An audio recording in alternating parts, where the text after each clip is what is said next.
देह फिर भी देह तीनों धार का, रचना करूं मैं विश्व की, नहीं विश्व की कुछ वास्ता।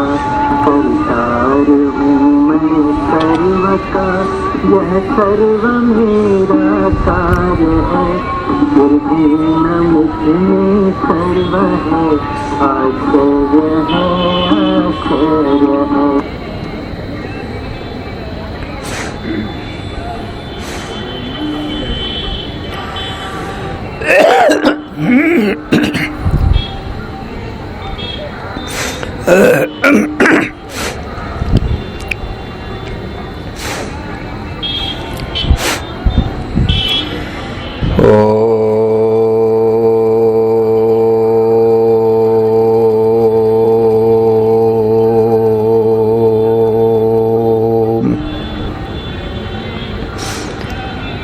कल्याणानां निधानं कलिमलमथनं, पावनं पावनानां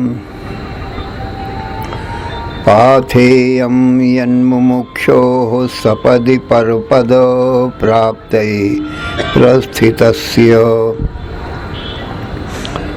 विश्रामस्थानमेकं कविवरवचसां जीवनं सज्जनानां। बीजं धर्मद्रुमस्य प्रभवतु भवतां भूतये राम नाम। यं शैवासमुपासते शिवेति ब्रह्मेति वेदान्तिनो, बौद्धाः बुद्ध इति प्रमाणपटवः, कर्तेति नैयायिकाः। अर्हन्नित्यथ जैन शासनरता, कर्मेति मीमांसकाः। सोऽयं नो विदधातु वाञ्छितफलम्, त्रैलोक्यनाथो हरिः।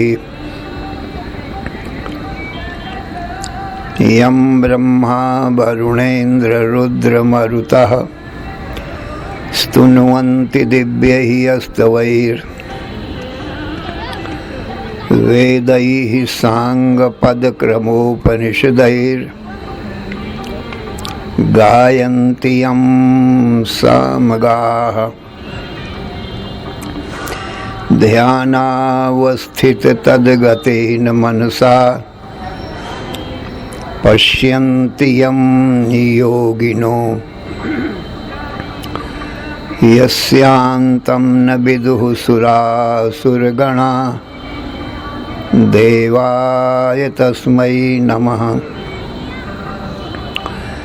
यन्मायावशवर्ति विश्वमखिलं ब्रह्मादिदेवासुरा।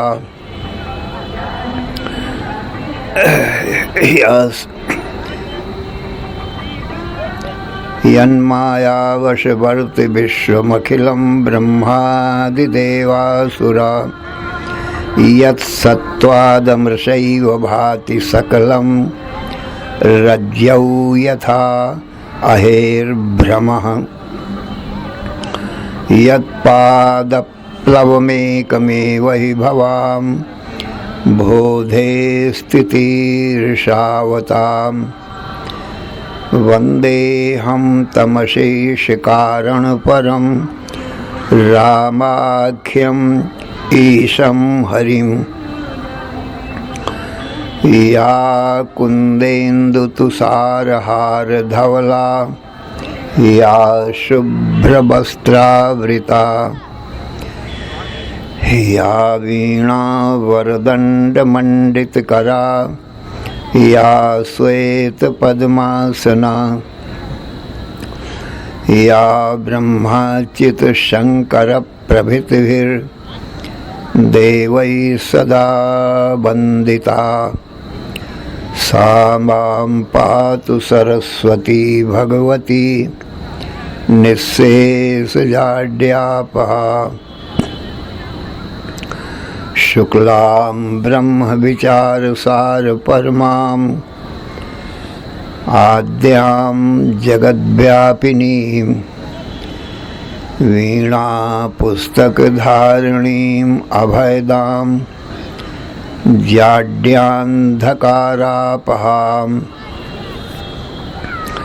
हस्ते स्फाटिकमालिकां बिभ्रतीं पद्मासने संस्थितां वन्दे तां परमेश्वरीं भगवतीं बुद्धिप्रदां शारदां चतुर्मुखमुखाम्भोज वनहंस वधूर्मम मानसे रमतां नित्यं सर्वशुक्ला सरस्वती। नमस्ते शारदे देवी काश्मीरो पुरवासिनी त्वामहं प्रार्थये नित्यं विद्यादानं च देहि मे अक्षसूत्राङ्कुशधरा पाशपुस्तकधारिणी मुक्ताहारसमायुक्ता वाचि तिष्ठतु मे सदा कम्बुकण्ठी सुताम्रोष्ठी सर्वाभरणभूषिता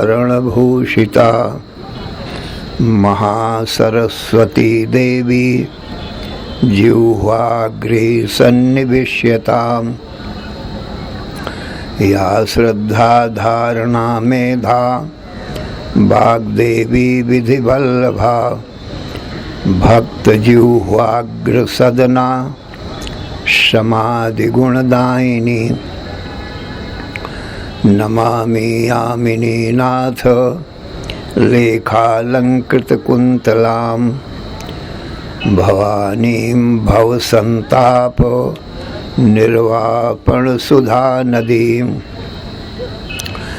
यः कवित्वं निरातङ्कं भुक्तिमुक्ति च वाञ्छति सोऽभ्यर्चैनां दशश्लोक्या भक्त्या स्तौति सरस्वतीं तस्यैवं स्तुतो नित्यं समभ्यर्चे सरस्वतीं भक्तिश्रद्धाभियुक्तस्य षण्मासात् प्रत्ययो भवेत् ततः प्रवर्तते वाणी स्वेच्छया ललिताक्षरा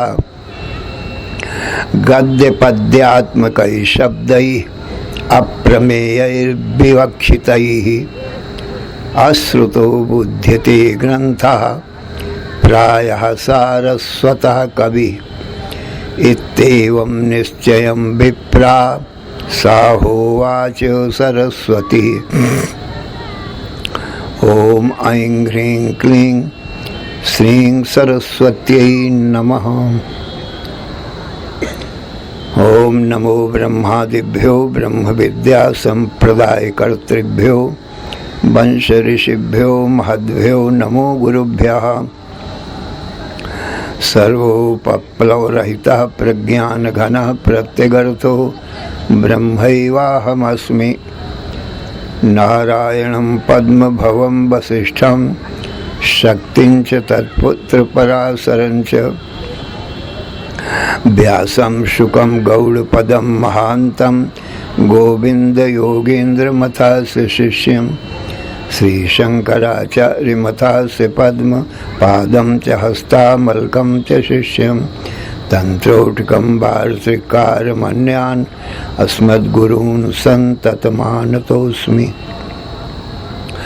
श्रुतिस्मृतिपुराणानाम् आलयं करुणालयं नमामि भगवत्पादं शङ्करं लोकशङ्करं शङ्करं शङ्कराचार्यं केशवं बादरायणं सूत्रभाष्यकृतौ वन्दे भगवन्तौ पुनः पुनः। ईश्वरो गुरुः आत्मेति मूर्तिभेद विभागिने व्योमवद्व्याप्त देहाय दक्षिणामूर्तये नमः। अशुभानि निराचष्टे तनोति शुभ संततिं स्मृतिमात्रेण यत्पुंसां ब्रह्म तन्मंगलं परम्। अति कल्याण रूपत्वान् नित्य कल्याण संश्रयात् स्मर्तॄणां वरदत्वाच्च ब्रह्म तन्मंगलं विदुः। ओंकारश्चाथ शब्दश्च द्वौ एतौ ब्रह्मणः पुरा कंठं भित्त्वा विनिर्यातौ तस्मान् मांगलिकौ उभौ। ओम तत्सत् परब्रह्मणे नमः। श्री राम जय जय राम। श्री राम जय जय राम। श्री राम जय जय राम। श्री राम जय जय राम। धर्म की अधर्म का प्राणियों में विश्व का हर हर महादेव। अशरण शरण अकारण करुण करुणा वरुणालय। कर्तुम अकर्तुम अन्यथा कर्तुम समर्थ। नित्य शुद्ध बुद्ध मुक्त स्वरूप अनंत कोटि ब्रह्मांड नायक परात्पर पूर्णतम पुरुषोत्तम परब्रह्म सच्चिदानंद घन सर्वज्ञ सर्वशक्तिमान सर्वाधार सर्वाधिष्ठान भगवान के ज्ञान से जीव सर्व दुखों से और मृत्यु से भी मुक्त हो जाता है, अर्थात उसको कभी किसी प्रकार का कोई भी दुख नहीं आता, नित्य सुख शांति को प्राप्त कर लेता है।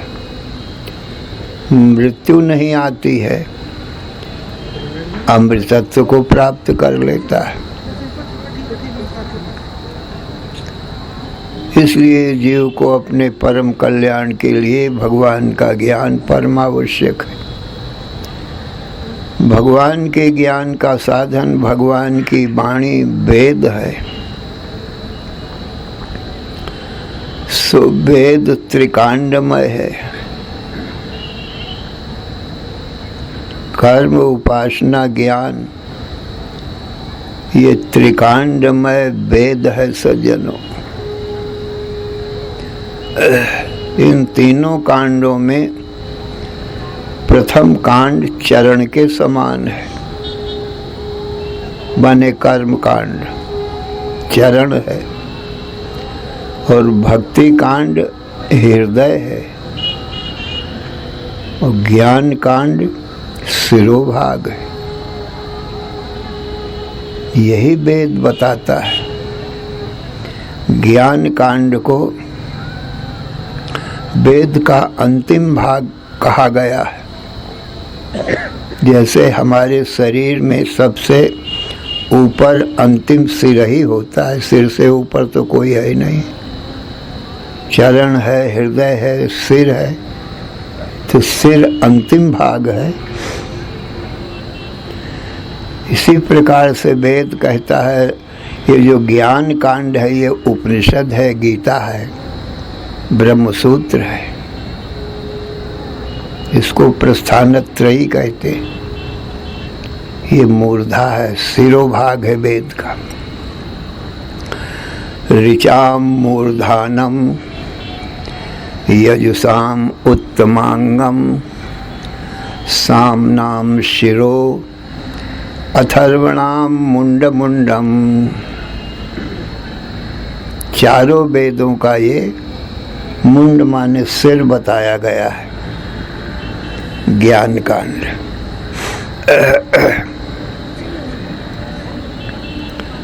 तो जैसे हमारे शरीर में सिर सबसे उत्तम है, ऊपर है, सबसे श्रेष्ठ है, तो इसे वेद में सिरोभाग होने के कारण उपनिषद गीता सबसे उत्तम श्रेष्ठ है। देखो हमारा शरीर में हमारे सिर सबसे सुंदर होता है। सिर से सुंदर और कोई अंग नहीं होता है, सबसे सुंदर सिर होता है।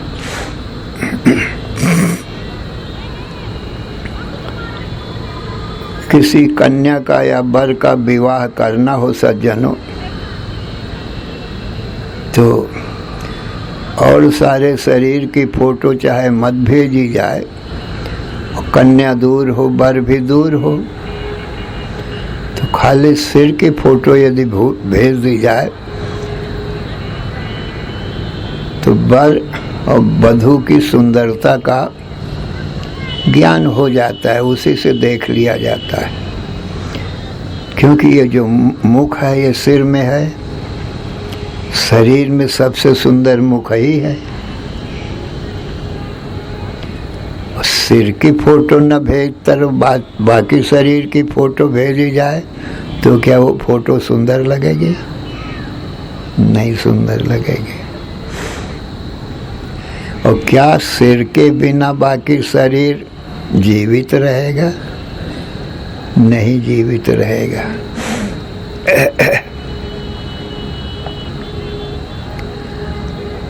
तो हमारे शरीर में सिर सबसे श्रेष्ठ है।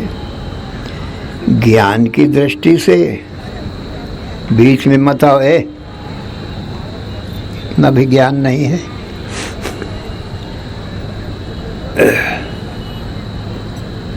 ज्ञान की दृष्टि से बुद्धि का निवास सिरोभाग है, मस्तिष्क है। तो ज्ञान दृष्टि से सिर सबसे श्रेष्ठ है। और ज्ञान की दृष्टि से माने जीवन की दृष्टि से भी सिरोभाग, क्योंकि सिर रहेगा तो जान रहेगी, सिर के बिना प्राणहीन हो जाएगा। और सुंदरता की दृष्टि से सिरोभाग सबसे श्रेष्ठ है सज्जन। सिर से सुंदर कोई नहीं। तो ज्ञान की दृष्टि से बुद्धि का निवास सिर में है, इसलिए श्रेष्ठ है। ज्ञान की दृष्टि से क्योंकि सिर के बिना प्राण नहीं रहेंगे, और सुंदरता की दृष्टि से भी सिर ही सबसे सुंदर है। तो सज्जनों, और प्राणियों की दृष्टि से सारे संसार के प्राणियों में मनुष्य से श्रेष्ठ कोई नहीं है, क्योंकि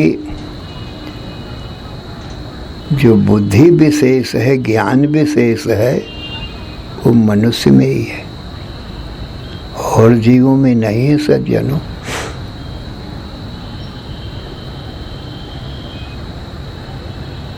क्योंकि जो पशु पक्षी आदि हैं वो ये वेद शास्त्र पुराण गीता रामायण भागवत का ज्ञान नहीं कर सकते। कान हैं, पशु पक्षी सुन सकते हैं, आवाज सुन सकते हैं, वाणी सुन सकते हैं, पर अर्थ नहीं समझ सकते, क्योंकि विज्ञानमय कोश का पूर्ण विकास मनुष्य में ही विज्ञान नाम बुद्धि का है। पूर्ण विकास मनुष्य में ही है। ब्रह्मा ने सारी सृष्टि रच करके और देखा कि बुद्धि विशेष किसी शरीर में नहीं है। सृष्ट्वा पुराण विविधा निज आत्मशक्त्या वृक्षां सरीसृप पशून् खगदंश मत्स्यान् तैः तैः अतुष्ट हृदयः पुरुषं विधाय ब्रह्मामपो मवाप भीषणं मुदमाप देवः। सारी सृष्टि रच करके और देखा तो प्रसन्नता नहीं भई। जब मनुष्य को रचा तो ब्रह्मा जी को मुदम माने प्रसन्नता को, मोद को प्रसन्न हुआ, प्राप्त हुआ, क्योंकि ये नर का शरीर ही नारायण के जानने में सक्षम है और शरीर नहीं, क्योंकि बुद्धि विशेष नहीं है। इसलिए जीवों में, प्राणियों में मनुष्य शरीर सबसे श्रेष्ठ है। और सज्जनों, इस पृथ्वी में ये भारत भूमि जो है पृथ्वी की, ये सबसे श्रेष्ठ है। और जितने देश हैं सज्जनों, इतने श्रेष्ठ नहीं है, क्योंकि ये धर्म प्रधान देश है, ज्ञान प्रधान देश है। और दूसरे देश बोले भोग प्रधान है। दूसरे देशों में भोग की, विषय भोगों की प्रधानता है, और इस देश में धर्म की प्रधानता है।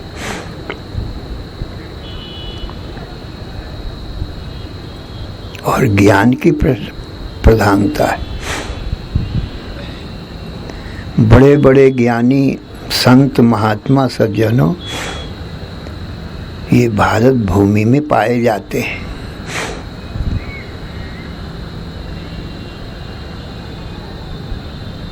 और भगवान के जो अवतार हुए हैं रामकृष्ण आदिकों के, वो भी इस भारत भूमि में भाए। मथुरा, वृंदावन, गोकुल, नंदगांव, बरसाना, ये भगवान कृष्ण की जन्मभूमि है। सो भारत देश में है। और राम की जन्मभूमि अयोध्यापुरी है, वो भारत भूमि में है। उत्तम उत्तम तीर्थ भी सज्जनों इसी भूमि में पाए जाते हैं। काशी, बनारस, द्वारिकापुरी, सुदामापुरी, और ये तुम्हारे हरिद्वार, ऋषिकेश, ये जो श्रेष्ठ तीर्थ हैं, ये इसी भूमि में मिलते हैं। अन्य भूमि अन्य देशों में नहीं। तो तीर्थों की दृष्टि से, संतों की दृष्टि से, भगवान के अवतारों की दृष्टि से भी यही भरतखंड श्रेष्ठ है। इससे श्रेष्ठ और कोई नहीं है सज्जन। और सुंदरता की दृष्टि से भी ये भारतवर्ष श्रेष्ठ है। और भारत भूमि में भी जहाँ आप बैठे हो, इस पृथ्वी का सिरोभाग है, सबसे ऊंचा भाग है। इस भूमि से, हिमालय से ऊंचा इस पृथ्वी में कोई नहीं है। तो सबसे सज्जनों, ऊंची भूमि में आप लोग बैठे हुए हो। इससे ऊंची भूमि कोई नहीं है। और नदियों में गंगा माता सबसे श्रेष्ठ है। उस गंगा माता की गोद में आप बैठे हो तो आपको सर्वश्रेष्ठ मनुष्य शरीर मिला। और भारत देश में अवतार हुआ, कितने भाग्य हैं। गायन्ति देवा किल गीतकानि धन्यास्तु ये भारत भूमि भागे स्वर्गापवर्गस्य च हेतुभूते भवन्ति भूयः पुरुषः सुरत्वात्। देवता लोग स्वर्ग में बैठे हुए इस भारत भूमि में उत्पन्न होने वालों के भाग्य की सराहना करते हैं। धन्यास्तु ये भारत भूमि भागे। गायन्ति देवा किल गीतकानि धन्यास्तु ये भारत। स्वर्ग में बैठे हुए देवता इस भारत भूमि में जन्म लेने वाले मनुष्यों के प्रशंसा के गीत गा रहे हैं, स्तुति कर रहे हैं। धन्य है इस भारत भूमि वाले उत्पन्न होने वाले मनुष्यों को। क्यों? स्वर्गापवर्गस्य च हेतुभूते। ये चाहे स्वर्ग को प्राप्त कर लें पुण्य कर्म करके, और चाहे अपवर्ग माने मोक्ष प्राप्त कर ले, क्योंकि इनमें ज्ञान की प्रधानता है।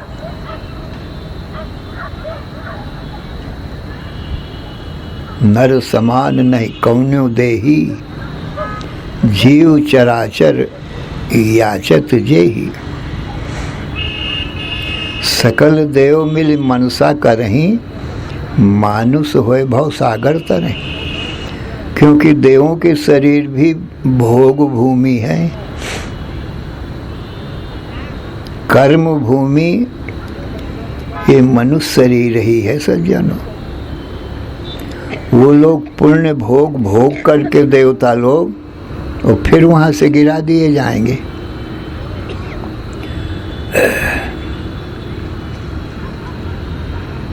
वहां रह नहीं सकते। तेतम भुक्त्वा स्वर्गलोकम विशालम और क्षीणे पुणे मर्त्यलोकम विशंति। पुण्य क्षीण हो गए जहाँ मृत्युलोक में गिरा दिए जाएंगे, इसलिए वो भोग भूमि है। और ये मनुष्य शरीर कर्म भूमि है। ये कर्म करके निष्काम करके अंतःकरण की शुद्धि करके कर सकते हैं, और भगवान की भक्ति करके मन को स्थिर चंचलता रहित कर सकते हैं। एकाग्र मन किया जा सकता, और ज्ञान से अज्ञान का नाश कर सकते हैं। और अज्ञान का नाश होने से मोक्ष माने जन्म मरण से छुटकारा मिल सकता है। इसलिए देवता लोग भी इच्छा करते हैं कि हमको भारत भूमि में यदि मनुष्य शरीर मिल जाए तो हम भी अपना कल्याण जन्म मरण से छूट सकते हैं। इतना ये श्रेष्ठ है मनुष्य शरीर की देवता लोग भी प्रशंसा करते हैं। स्वर्गापवर्गस्य च हेतुभूते। चाहे पुण्य कर्म करके स्वर्ग प्राप्त करें, और चाहे भगवान का ज्ञान प्राप्त करके अपवर्ग नाम मोक्ष का है। अपवर्ग प्राप्त कर सकते हैं। पवर्ग कहते हैं संस्कृत में पा फा बा भा मा, इनको पवर्ग कहते हैं। पवर्ग संस्कृत में कवर्ग, चवर्ग, टवर्ग, तवर्ग, पवर्ग का पहले हो, इसके आगे के जो वर्ग हैं माने वर्ण हैं उनको कवर्ग कहते हैं। कवर्ग माने काखा गा घा। चवर्ग, चवर्ग माने चाचा जा झाया। टावर्ग माने टाठा डा ढाणा। और तवर्ग माने ताथा दा धाना। और पवर्ग पाफा बा भा मा। ये कवर्ग चवर्ग टवर्ग पवर्ग तवर्ग पवर्ग का अर्थ होता है व्याकरण में, परंतु पाफा बाफा माँ का यहाँ एक विशेष अर्थ है। पवर्गहीनम पदमीप्सितम वही। पवर्ग माने पा फा बा भा मा, इनका विशेष अर्थ क्या है? यतो न यस्मिन् पतनम फलासा न बंधनम चापि भयम न मृत्यु पवर्गहीनम पदमीप्सितम वै ततो पवर्गः कथितम मुनीन्द्रैः। पाकार्थ कहते हैं यतो न पतनम, जिस पद को पाकर के फिर पतन नहीं होता है। भगवान कृष्ण ने गीता में कहा है मामुपेत्य पुनर्जन्म दुःखालयम शाश्वतम नाप्नुवन्ति महात्मानः संसिद्धिं परमांगता आब्रह्म भूनान् लोकाः पुनरावर्तिनोऽर्जुनो मामुपेत्य तु कौन्तेय पुनर्जन्म न विद्यते।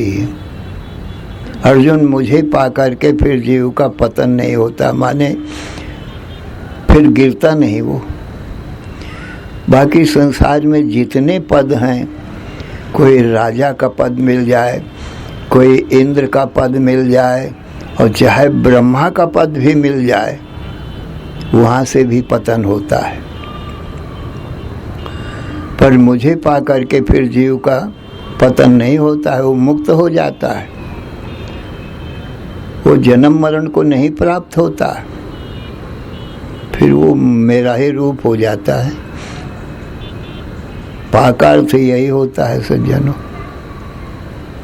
जहाँ जा करके जीव का पतन न हो। पतन और फा का अर्थ फल आशा है, और पद को पा करके तो फल की आशा बनी रहती है कि और दूसरा पद मिले, दूसरा पद मिले। परंतु भगवान को पा करके इच्छाएं पूरी हो जाती, फिर कुछ भी पाने की इच्छा ही नहीं रहती। तो कोई फल पाने की फिर इच्छा नहीं रहती, तो फाकार तो फल आशा नहीं रहती। फा फा बा न बंधनम, वहाँ कोई दुखों का बंधन नहीं है भगवान को पाने से। सब बंधन, सारे दुख खत्म हो जाते। बाकार तो बंधन होता, दुख ही जीव को बंधन है सज्जनों, और सुख ही मोक्ष है। सब जीव सुख ही चाहते हैं। कहते हैं भगवत पद पा करके ये सब बंधन, दुखों का बंधन छूट जाता है, क्योंकि भगवान में दुख नहीं है और भय नहीं है किसी का, माने मृत्यु का भी नहीं है भय। वहाँ भय नहीं है कोई, ये भा का अर्थ होता है। और माँ का अर्थ न मृत्यु, वहाँ मृत्यु नहीं है। भगवान को जानकर मृत्यु के भय से मुक्त हो जाता है, क्योंकि मृत्यु की भगवान तक पहुँच नहीं है। मृत्यु तो ये संसारी प्राणियों को ही मार सकती है, भगवान तक मृत्यु पहुंच नहीं सकती। मृत्यु यमराज भगवान के भय से संसार के अज्ञानी प्राणियों को मारता है। भयादस्याग्निस्तपति भयाद तपति सूर्य भयाद इंद्रश्च वायुश्च मृत्युर्धावति पंचम। भगवान के भय से अग्नि तपता है, सूर्य तपता है, समय पर सूर्य उदय होता है, संसार को प्रकाश करता है। भयात् तपति सूर्या भयाद इंद्रश्च वायुश्च, भगवान के भय से इंद्र समय समय पर वर्षा करता है, अपने काम में लगता है, और वायु भगवान के भय से चलता है। और मृत्यु धावति पंचमा, पांचवा जो मृत्यु है वो भी भगवान के भय से दौड़ा दौड़ा फिरता है। एक तुच्छ नौकर है, तो भगवान का इतना भय है इन सब देवताओं को और मृत्यु को भी। जो भगवान को पा लेता है, भला बताओ उसको मृत्यु क्या करेगा? उसको मृत्यु कुछ नहीं कर सकता।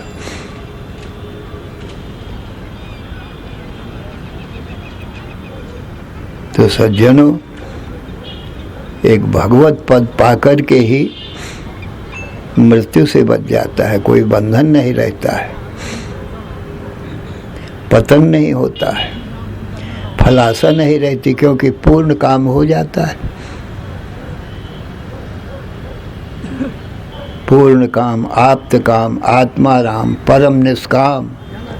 निष्काम तभी होता है जब कुछ इच्छा ही न रहे, पूर्ण हो जाए, कोई इच्छा नहीं रहेगी।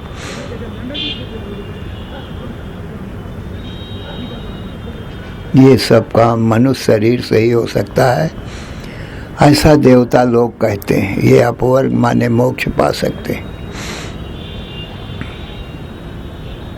नर से नारायण हो सकते हैं, और कोई जीव सब भोग जोनियां हैं, पशु पक्षी आदि ये पाप फल का भोग भोग रहे हैं।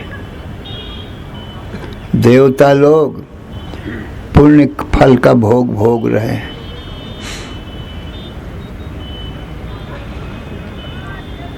और ये मनुष्य जो है ये पाप पुण्य दोनों से मिला है। मिश्रित फल का कमय नर शरीर।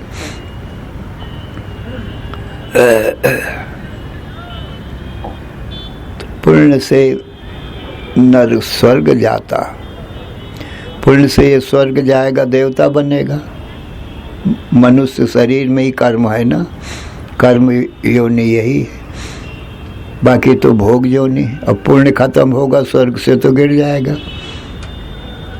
वो पशु पक्षी आदि पाप का फल है, पाप करेगा, धर्म करेगा तो पशु पक्षी आदि योनियों में चला जाएगा। और जब पाप क्षीण होगा तब फिर दूसरी योनि को पाएगा। और मनुष्य शरीर पाप पुण्य दोनों का फल है। और मनुष्य शरीर में भगवान का ज्ञान होगा तो पाप और पुण्य दोनों ही खत्म हो जाएगा, क्योंकि ज्ञान की महिमा भगवान कृष्ण ने ऐसी ही बताई। यथैधांसि समिद्धोऽग्निर् भस्मसात् कुरुतेऽर्जुनो ज्ञानाग्निः सर्वकर्माणि भस्मसात् कुरुते तथा। अर्जुन, जैसे अग्नि ईंधन को जला करके भस्मसात कर देती है, अग्नि के एक चिंगारी बड़े बड़े पर्वतों को जलाकर भस्मसात कर देती। अग्नि की कितनी शक्ति है। इसी प्रकार से हे अर्जुन, ज्ञानाग्नि सर्व कर्माणि भस्मसात कुरुते अर्जुन। ज्ञान रूपी अग्नि सभी पापों को भस्मसात कर देती है।